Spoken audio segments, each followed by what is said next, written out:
Salut jeune dragon, maintenant que j'ai créé mon premier jeu mobile sur GDevelop, je vais maintenant m'attaquer à un projet un peu plus ambitieux. C'est pourquoi cette fois-ci j'ai pris le temps de rédiger un bon GDD, histoire de mettre en place mes idées, car quand t'as plein d'idées, je peux te dire que des fois ça part en cacahuète. Et justement, cette histoire de GDD sera le thème de cette vidéo. Mais juste avant, démarre l'intro Drakan.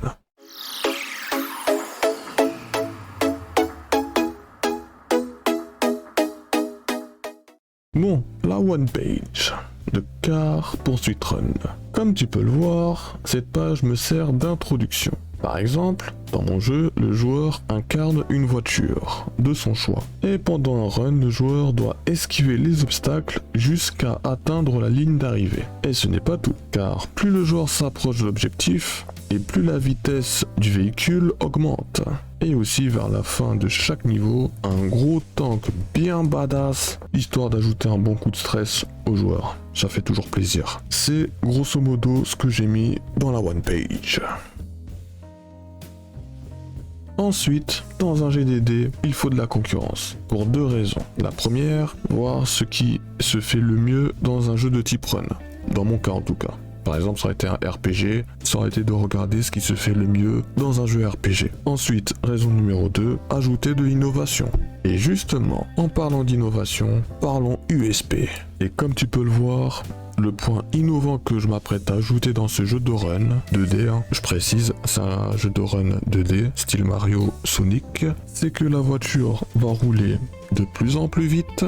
Vers la fin de chaque niveau, il y aura un tank bien badass qui va le poursuivre comme il faut. Et en gros, c'est tout. Ensuite, le modèle économique. En gros, c'est comment je vais gagner de l'argent avec mon jeu. Donc, faut savoir que le jeu sera gratuit, il sera sur le Play Store. Et du coup, les seuls moyens pour moi de gagner de l'argent avec ce jeu, c'est de mettre de la publicité aux bons endroits et au bon moment. Et si j'arrive à mettre ça en place, ajouter des achats intégrés. C'est-à-dire, par exemple, si le joueur veut 2000 coins, qui sera la monnaie du jeu, alors il paiera 1 euro en argent réel. On retrouve souvent ce genre de mécanique dans les jeux mobiles. Ensuite, on va passer directement au décor. Et le décor, en gros, il ressemblera à ça. Ouais, bon, c'est qu'un schéma. Mais quand le jeu sera vraiment bon, prêt, opérationnel, avec des vrais graphiques et tout, il y aura ça. Petite minimap en haut, la voiture et les pièges. La structure, il y aura des niveaux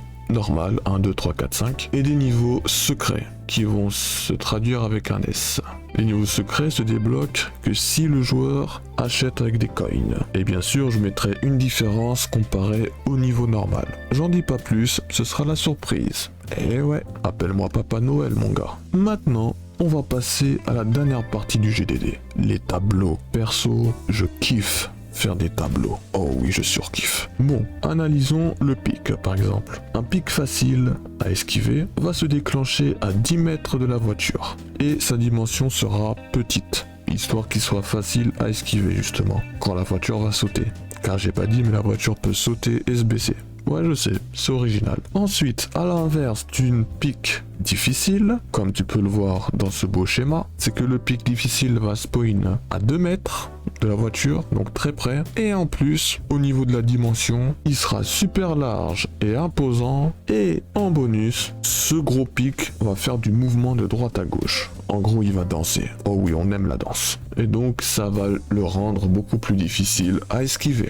Et ce genre de tableau, de schéma, je les ai fait pour tous les pièges. Que ce soit des rochers qui tombent, des trous, des plateformes en escalier, des interrupteurs. Et bien sûr le tank qui va spawn à la fin. Tout ça, tout est calculé. Vraiment pour que j'arrive à bien créer le jeu de facile à difficile. Et ce sera bon pour le joueur. Parce que le joueur adore quand c'est linéaire. Bon, on va passer à la dernière, l'avant-dernière plutôt, avant-dernier tableau, le tableau de distribution. C'est en gros une vue d'ensemble de ce qu'il y aura dans mon jeu. C'est-à-dire au niveau 1, 2, 3. Par exemple, j'ai juste fait les 3 premiers niveaux, c'est tout. Les autres niveaux, on verra ça plus tard. Alors, au niveau 1, il y aura un tank. Bon, il sera dans tous les niveaux. Ensuite, un pic et des trous pour le niveau 1. Le niveau 2, ce sera par exemple tank, pic, roche. Niveau 3, c'est tout pareil, sauf le roche et des trous. pour l'instant je pars sur ça. Ensuite, au niveau des budgets, faut savoir que je dépense en moyenne 300 € par mois pour acheter de la nourriture par exemple. Donc, comme je suis programmeur et game designer, cette partie-là me coûte 300 € par mois. Puis au niveau des graphes, j'ai juste acheté un pack graphique sur un site officiel, ce qui fait que j'ai payé environ 30 €. Et en ce qui concerne les sons, il y aura des sons, mais sauf que je n'ai pas payé pour avoir les sons que j'ai actuellement. J'étais sur Open Game Art pour obtenir, ou plutôt pour télécharger des sons libres de droit. Je te mets le lien de Open Game Art en lien dans la description. C'est maintenant l'heure de la conclusion. Alors, juste un truc que j'ai pas dit en début de vidéo, c'est que le GDD que j'ai fait, je me suis inspiré de celui de Malik, l'expert en game design. D'ailleurs, si tu veux en savoir plus sur le game design, je mets le lien de sa chaîne en description. Bon, revenons à nos moutons. En ce qui concerne le jeu, j'ai déjà commencé à le développer. Et pour l'instant, ça va. Depuis que j'ai fini de créer Casse-Brique Missile, j'arrive plus facilement et rapidement à trouver les commandes que j'ai besoin. Par exemple, j'arrive à différencier les variables globales d'une variable de scène et d'une variable d'instance d'objet. Au début, c'est 3 types de variables qui sont distinctes. J'arrivais pas à les différencier, ou du moins très peu. Bon, maintenant que j'ai fait le tour, je vais te laisser. Ouais, je sais, c'est déjà la fin de la vidéo. Du coup, je te dis à la semaine prochaine pour la partie 1 de Car Poursuite Run. Et bien sûr, si tu as aimé la vidéo, alors lâche ton plus gros like et abonne-toi pour voir la suite de cet épisode. Puis, sur ce, je te dis, prends soin de toi, passe une bonne journée, bonne soirée, et... ou trop...